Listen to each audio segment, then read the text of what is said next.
Hello. Hi, Diogo. How's it going, Susan? It's going really great. And I have to apologize because on my calendar, it looked like 4 o'clock. And then when Hmm. I clicked on it, it said 3:30 because I just saw like a line. So I apologize if you had booked for 3:30. Yeah, I think I did, but I'm on vacation now, so I'm pretty flexible and yeah, I don't mind. Okay, great.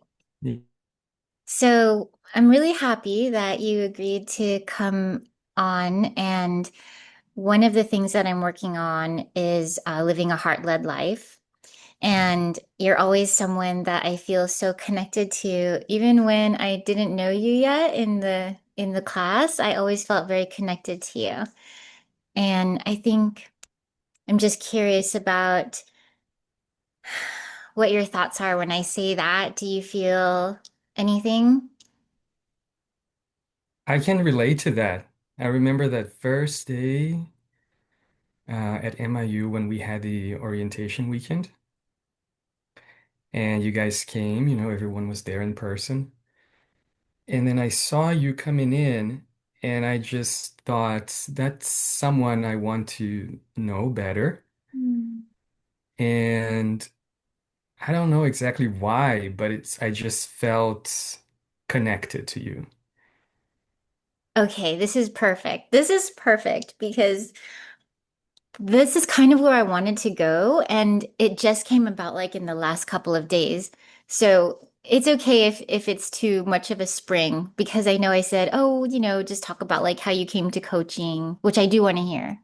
Hmm. But this feeling of feeling Hmm. like extra feeling, like being I think the the clairsentient. Have you heard that term? Nope. Clairvoyant.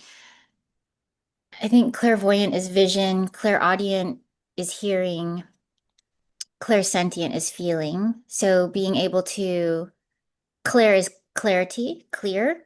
And so we just have a clearer field when it comes to feeling. Like we can cut through some of the other energies and feel into what's actually vibrating, like energetically. I'm not sure if that's what you meant when we first saw each other, but yeah, it's like just a feeling. It's just like a vibe. Yeah. Yeah. It's a vibe. And it doesn't happen all the time with me. So I get this with some people, I just know that, okay, I think this is one of my people. I can just, vibe with that person because it just feels right. Or it could be a place, or it could be like something, um, or a group of people. But anyway, I wish I had more of that. I wish I had that clear sense um, more often, Mm, you know? Sort yeah. of like, okay, so I see Susan, and I feel pretty confident that, she's cool and I want to hang out with her and I want to get to know her. Hmm. And when we did, I was like, okay, I was right. Of course I was right. I felt that. I sensed it. Yeah. But yeah, it doesn't happen all the time. Do you get this often that you can just sense uh, people regardless of who they are? Yes. So I think I don't know if I've shared a lot of my story with you, but I think the first part of my life, well, when I was much younger, I had to sense and read for what things might happen in my house that did not feel very safe. So Mm, I was always scanning for danger.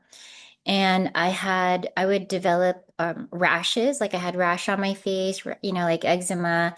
And also, there's other like inflammations that I would develop because I would suppress it and then I would hum and things like this. So then as I got older, I disconnected a lot I was disassociated a lot from what was going on because I would block myself because I felt things so acutely.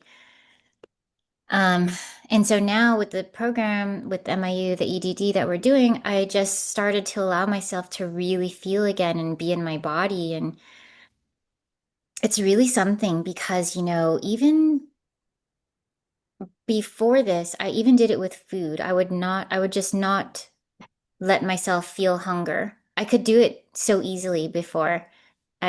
Because also, I mean, this sounds really sad, but it was just my mom and dad, they worked so much and they would leave stuff at home that we couldn't cook. I think they forgot that we didn't know how to cook it.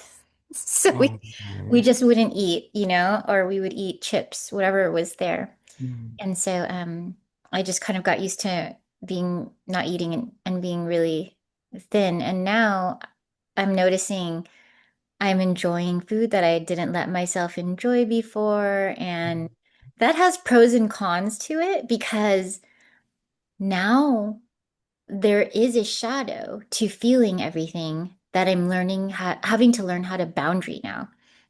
Like when I feel anxious from others or I'm getting drawn into others' anxiety, I will eat. I will eat to ground, but it's not really my anxiety. So instead of, I can skip the eating and just say, oh, wait, why am I hungry? I shouldn't be hungry. I ate already. And so I have to now be aware that, okay, I'm feeling things and then I'm not knowing what to do with the feeling. So this is kind of a new part of it for me. I've been really emotion driven, feeling like since our program started, and now I'm learning how to cope with my boundaries around the feelings. mm. I'm not even sure if I did that make any sense. It does make a lot of sense. Okay. And I relate to so much of what you're sharing, um, feeling scared when you're a child and learning to read the room and sense danger. I can relate to that. And I guess it goes back to nowadays, sort of like sensing the people who are more like open or um, you've heard of gaydar, right? Yes. Yeah. Yeah. So I hope you don't take this the wrong way, but when I saw you, Mm. my gaydar was working, and I was Hmm. like, Is she part of the community? Maybe, is she?" Hmm. Um, Yeah. and for some reason, I guess that has to do with my defense mechanism. I want to be around the people that I can trust. Yeah. Um, and the people who are open and are not prejudiced or um, so I relate to what you said in that sense. And even though you're not gay, or at least not that I know of, you were you in Coachella this year, and you went to the Lady Gaga concert, right? Yes. Yeah.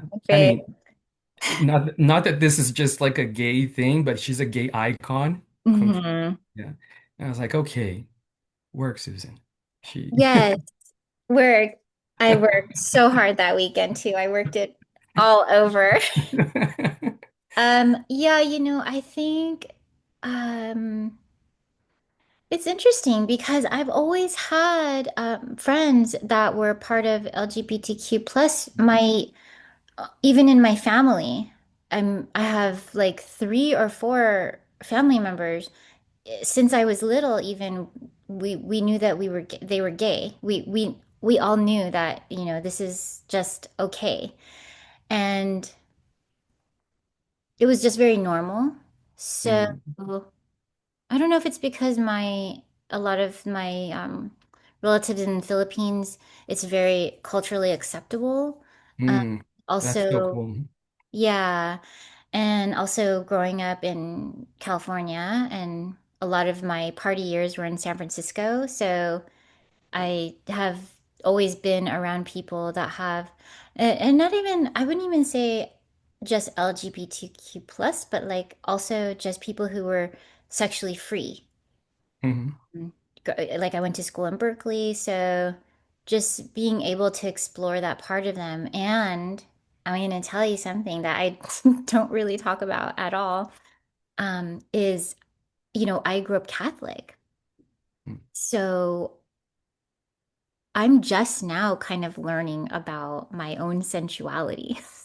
Hmm.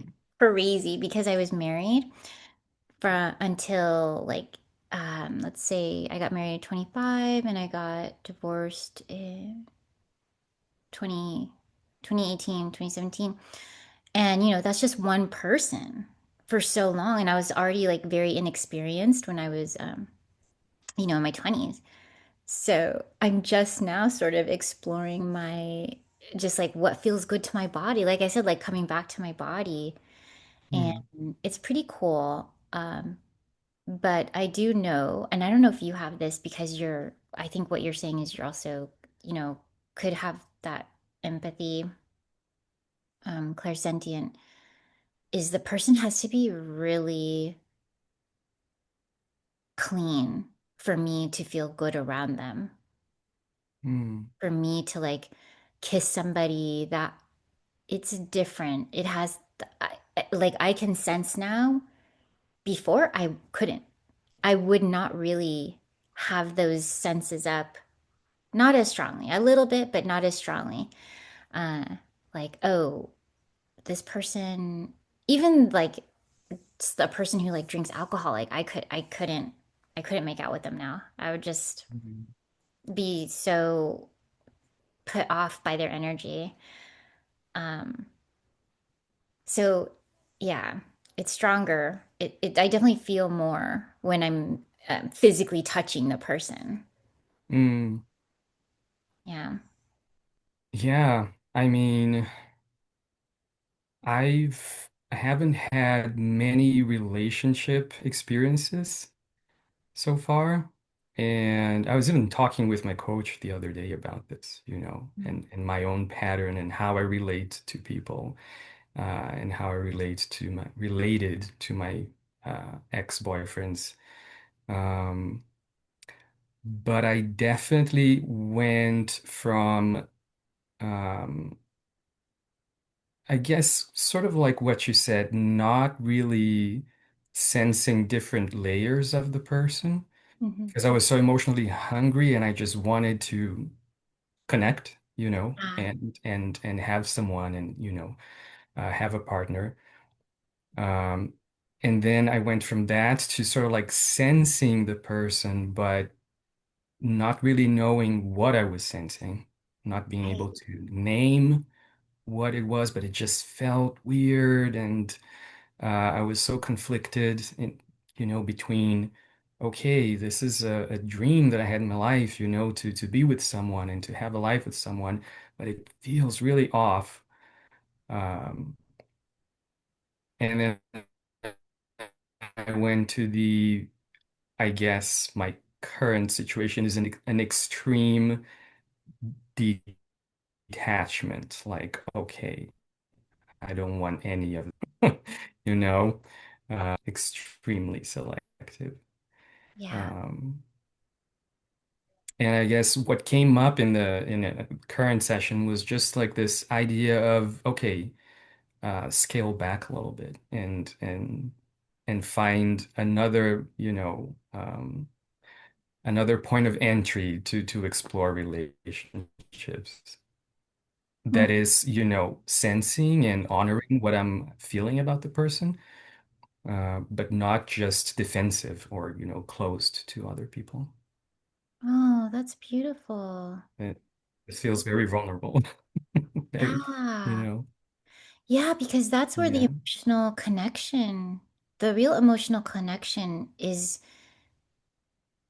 not really through the physical at first.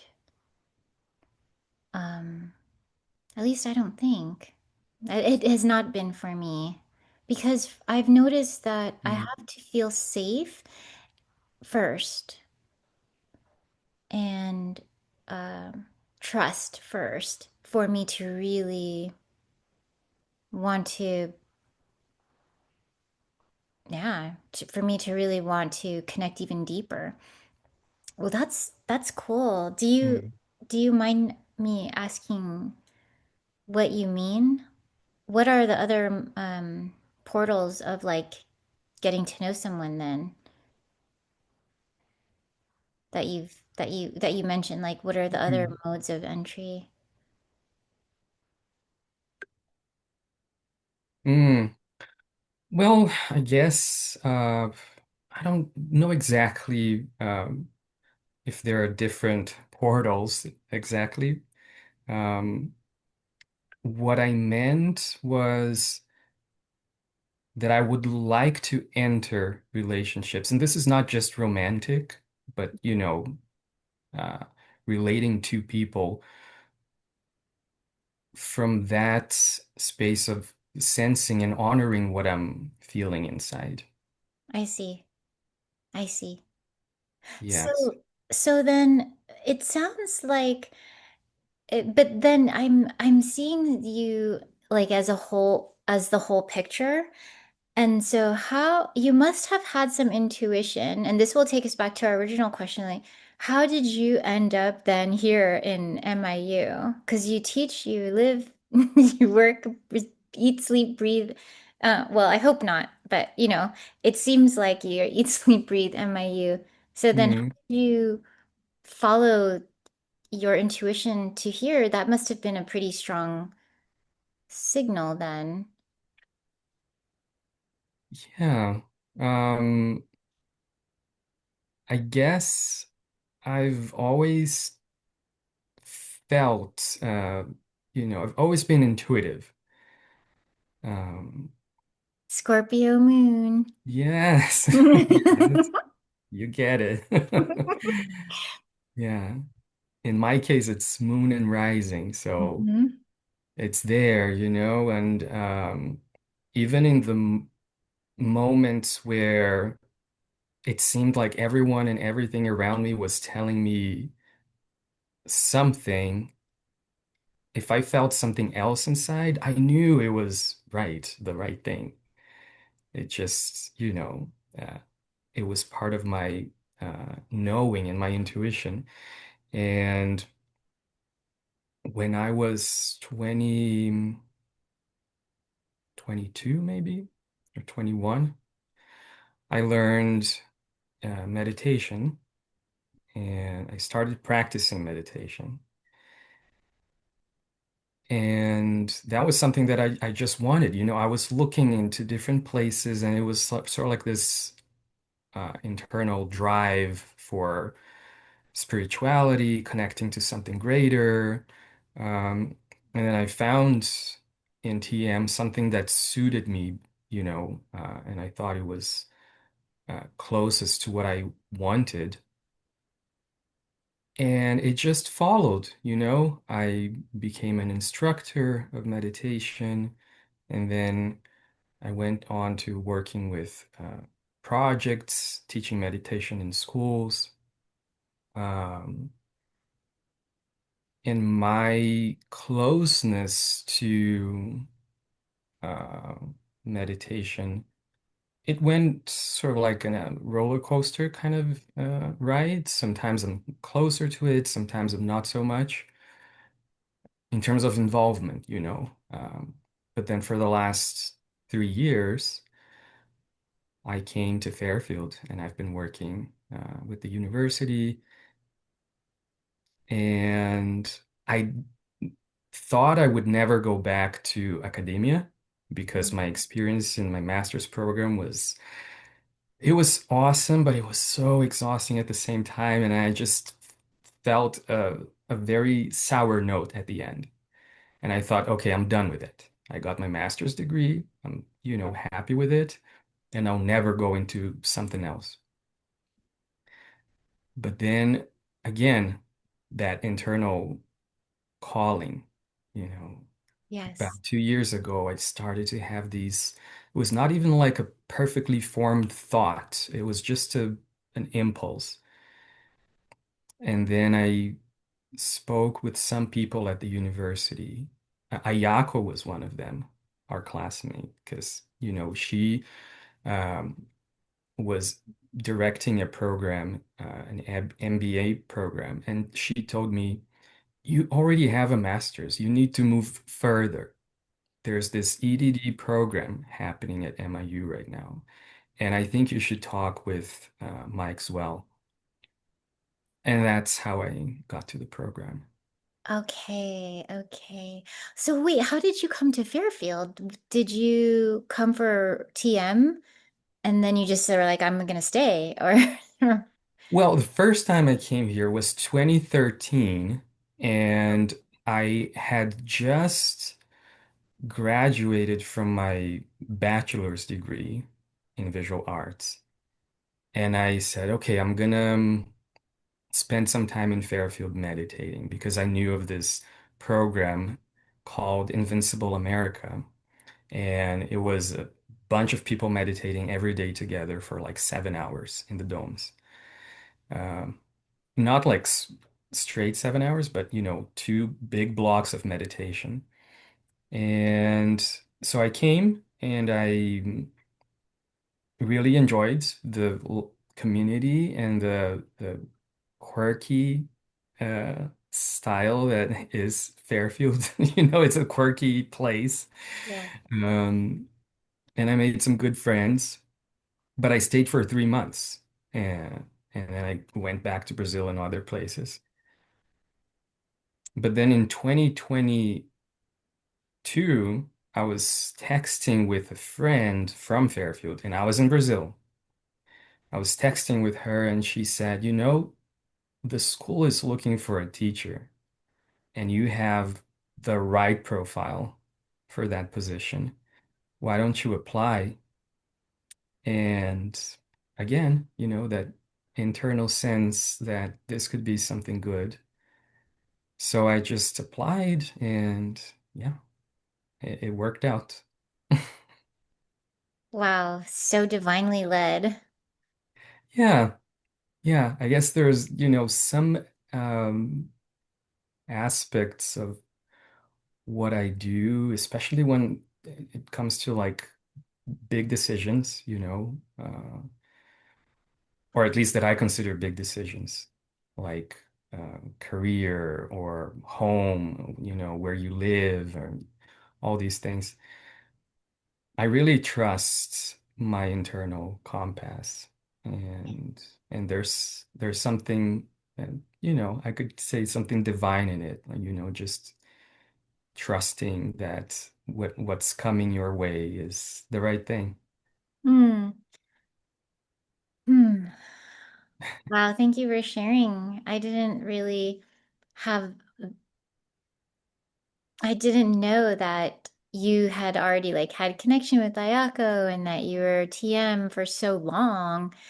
But it all makes so much sense. Yeah, I've always been interested in consciousness, I guess. When I was a child, I was so interested in art and anything that could sort of like build this um, gap for me to experience my perception or my awareness in a different way. Um, and it was art, like for during my childhood and teenage years, yeah, art was sort of like the way that I could explore my my perception. And then I found when I was 15, I started yoga, but it was hatha yoga, the type of yoga that's more like physical. And there was a lot of breathing exercises involved, and which I really miss, by the way. I would love to go back to it, but I haven't. But it was another way of experiencing my awareness and my consciousness. Um, and then TM came. I was 20. Yeah, that's when I learned. I was 20 years old. That's so Uh, funny. I came to my first, yeah, my first bodily spiritual awareness was also through yoga.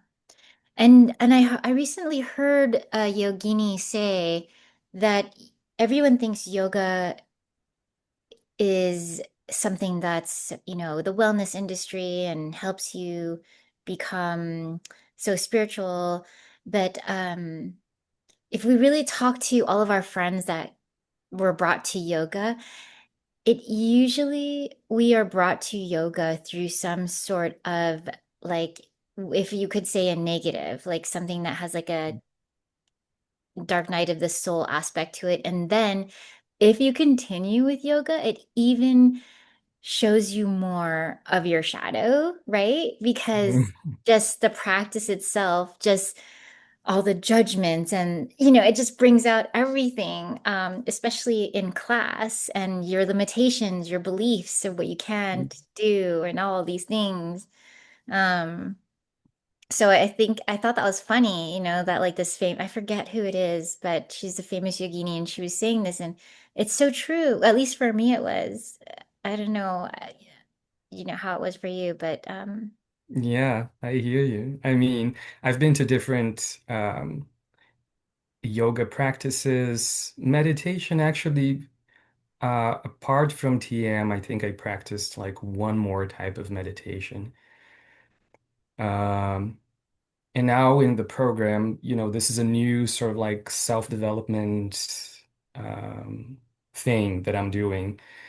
And for me, at least, it comes from a place of, yes, wanting to explore spirituality or something bigger, but also from a place of hurt, and just um, how can I handle my emotions, my internal state, and all of the challenges, the internal challenges that I have.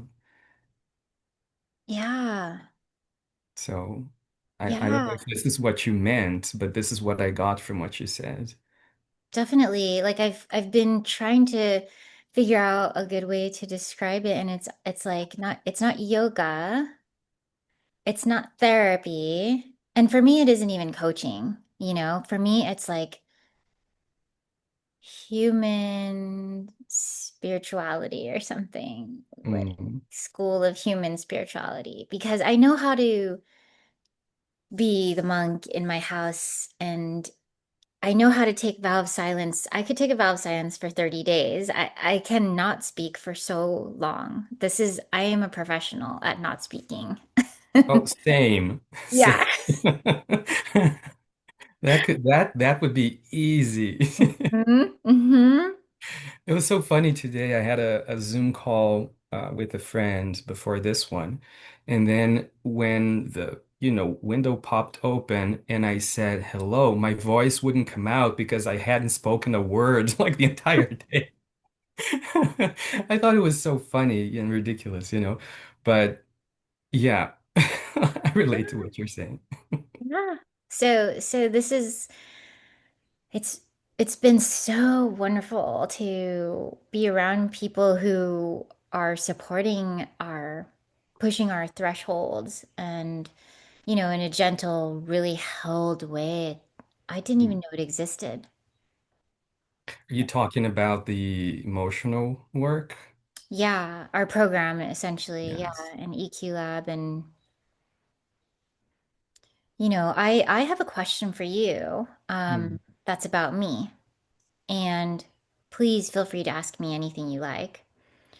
But from what you know of me, right?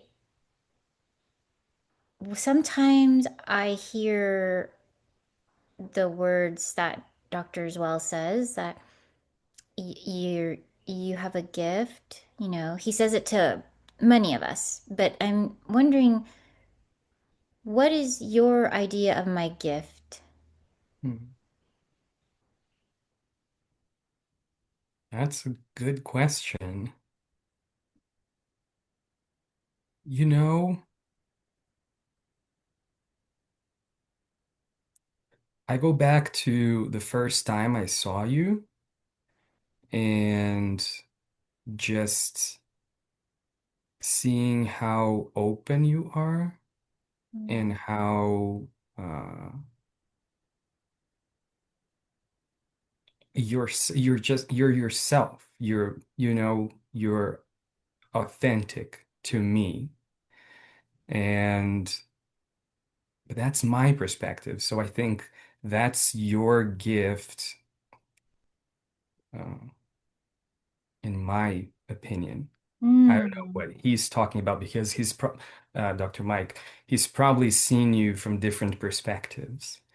Um, But I've heard this from him, and that's a great connector. So perhaps I help others be authentic uh, because mhm. I am. Oh, 100%. I Okay. would say that. 100%. Yeah. Yeah. Um, when I see someone like you who's, just being themselves, Hmm.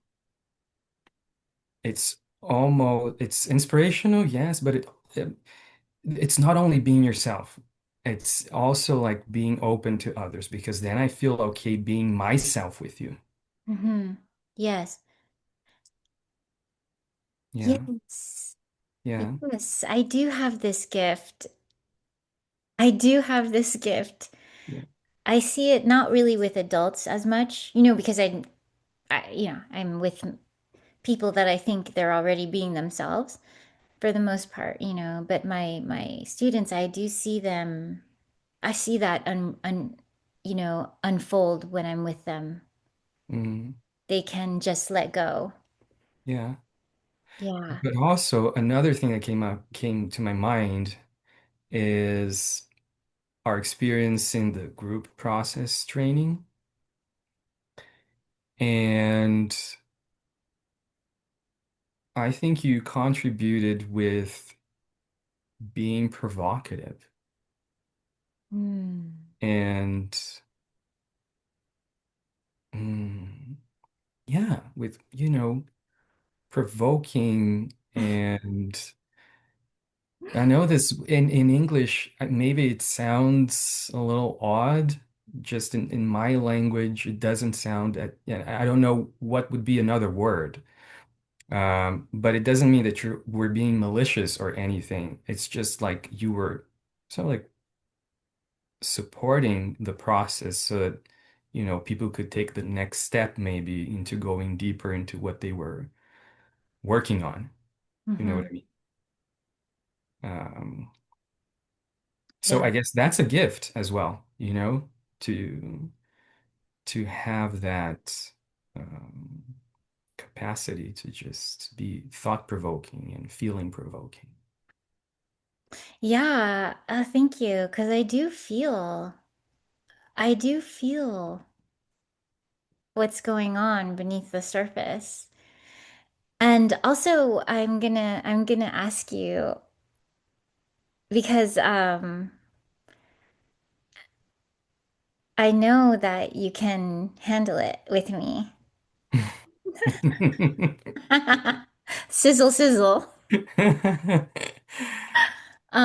But I know that you're fearless.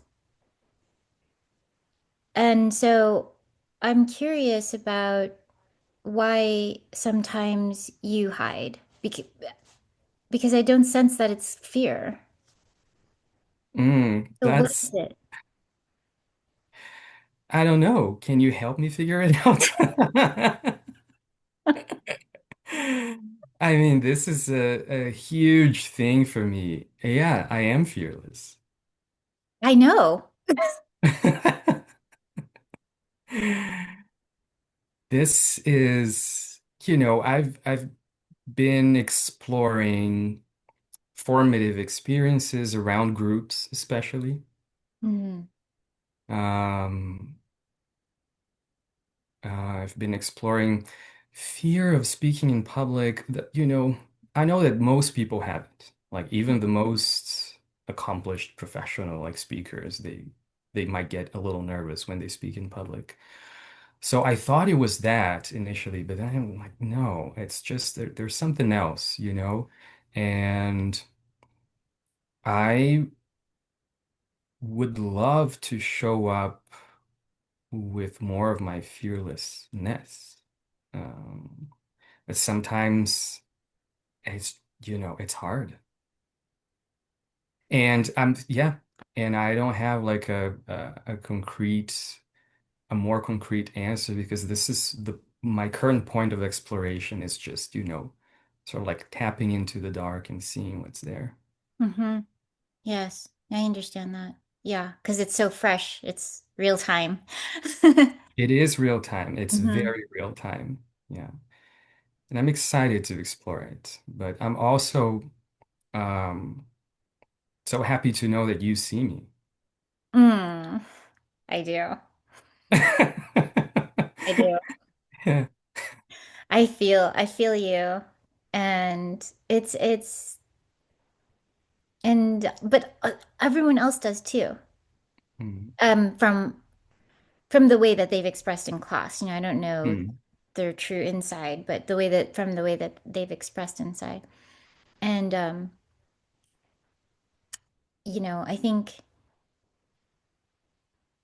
I think that if I really tuned in,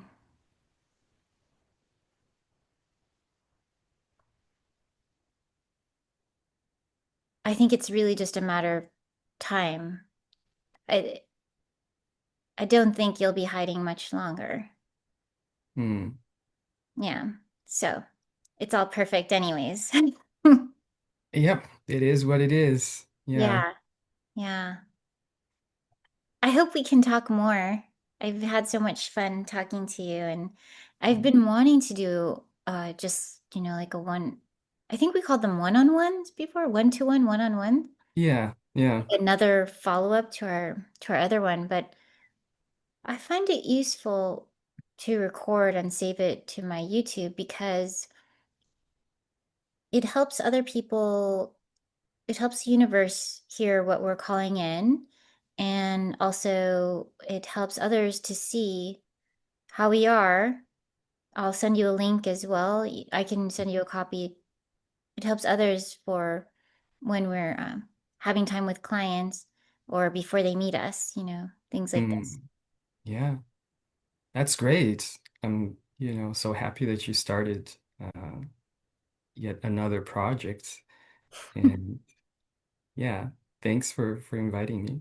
Oh, thank you. And please, let's do it anytime because I'm just working on, my assignment being seen and just continuing it, being heard and seen. Hmm.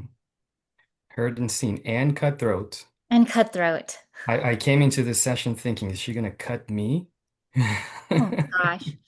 No, it's interesting. I know we only have a couple of minutes, but like my version of cutthroat, from what I'm sensing, is like regular for people. Like their Got it. regular way of Okay. being.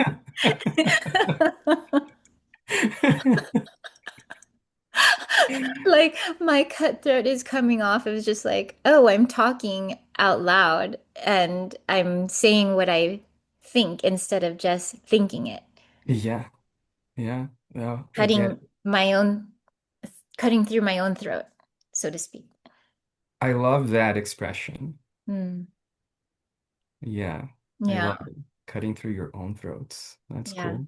yeah. All So I know right. we have class soon, Yeah, yep.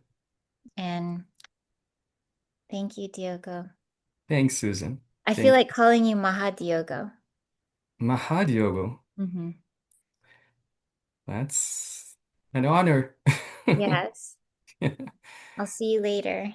I'll see you. Okay. Bye. Bye.